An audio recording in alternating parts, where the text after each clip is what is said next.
Take a look at this, the Dow Jones. Oof. And specifically notice when it starts getting red, right around 1:30 or so.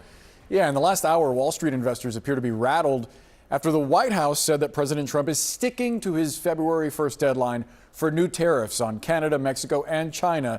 Tariffs that could raise prices for many products that Americans buy, potentially stoking inflation. Let's get the latest from CNN's Matt Egan. Matt, what can you tell us about these tariffs and what it could mean for the price of everyday goods? Well, Boris, we could be on the verge of the first shots being fired in what would be a trade war in North America. Because remember, it's not just these 25% tariffs that have been threatened by President Trump on Canada and on Mexico. It's also the retaliation that they have promised as well. And as you pointed out, this did not go over so well on Wall Street. The moment that this news came out from the White House that the tariffs are still on track to happen, we did see a noticeable dip in the stock market, with the Dow moving solidly lower. Now, look, we don't know exactly what's going to happen here. It's still possible that President Trump decides to delay when these tariffs get implemented or cancel them altogether. But we do know that he views these tariffs as sort of a magical negotiating tool that can solve almost any problem. Of course, this would be a risky gamble because the United States imports a lot of goods from Canada and from Mexico, not to mention from China as well. Last year alone, the U.S. imported $400 billion of goods from Canada, everything from oil and minerals to cement, wood, and paper goods. This is also a major place where the United States imports food from Mexico in particular, right? Roughly 90% of the avocados that get imported into the United States come from Mexico. Same thing for tomatoes. The auto industry in North America is also very closely linked together. That's why analysts have said that tariffs like this would be devastating to the auto industry and would lift the price of the average the cost of the average car sold in the United States by $3,000. Now, meanwhile, there's also the risk that all of this could lift gasoline prices because Canada is the biggest source of foreign oil into the United States. The U.S. imports about 4 million barrels of oil from Canada every single day. Look at that. That's 4 times as much as what is imported from OPEC. Mexico is also a major source of foreign oil. And Big Oil, the oil industry, is pleading with the White House to shield oil and natural gas from these imports. They're warning that Canada is just such a crucial source of oil into the refineries that what could happen is you could see gasoline prices go significantly higher. Gas Buddy has said that if these 25% tariffs go into effect, gas prices in the Great Lakes region could go up by up to 50 cents per gallon. Similarly, go significantly higher in the Midwest and in the Rocky Mountains as well. And so that's why we've got to pay very close attention to what happens next and whether or not the White House ends up putting the tariffs in place, but perhaps having some sort of a carve out so that it doesn't impact gasoline prices. Because, Boris, if we've learned anything the last few years, it's that people care very much about how much the price of gasoline is.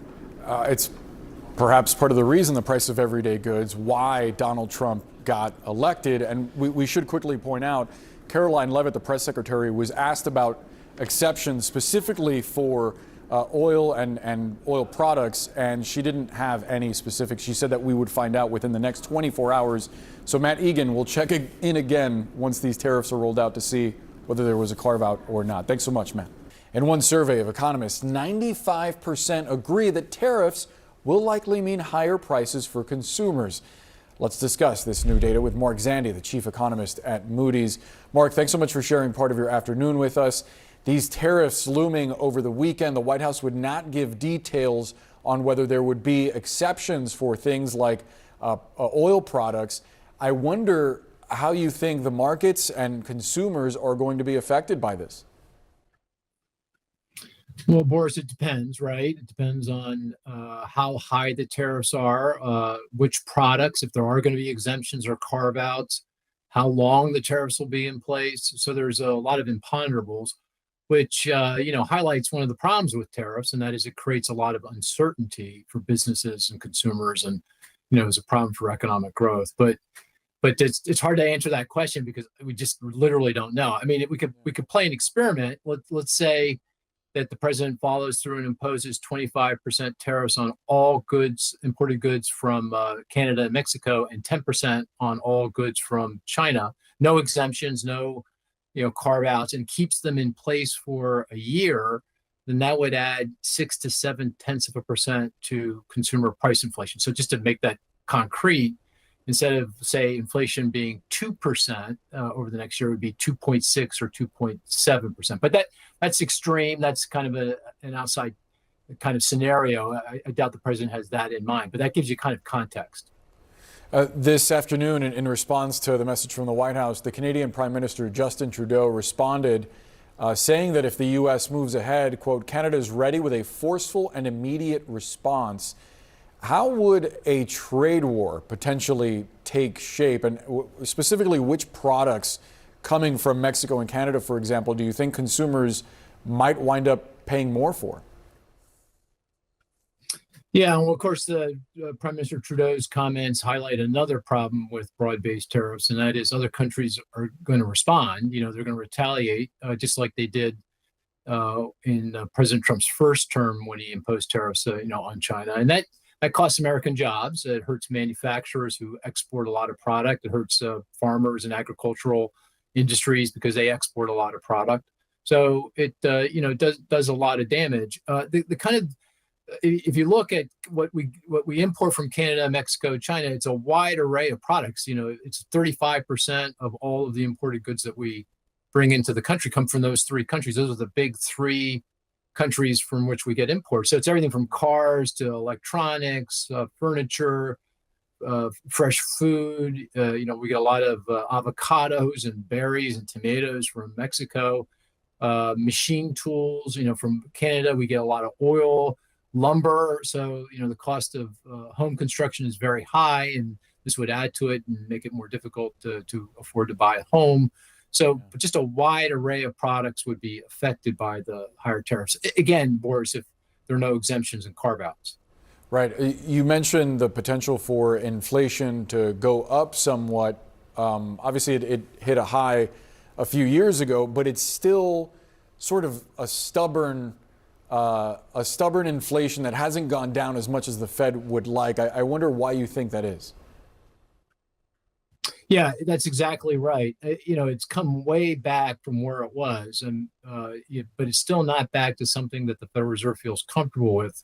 That's their so-called 2% inflation target. We got data today, for example, Boris, that showed inflation was 2.6, 2.7%. So it's still a bit elevated.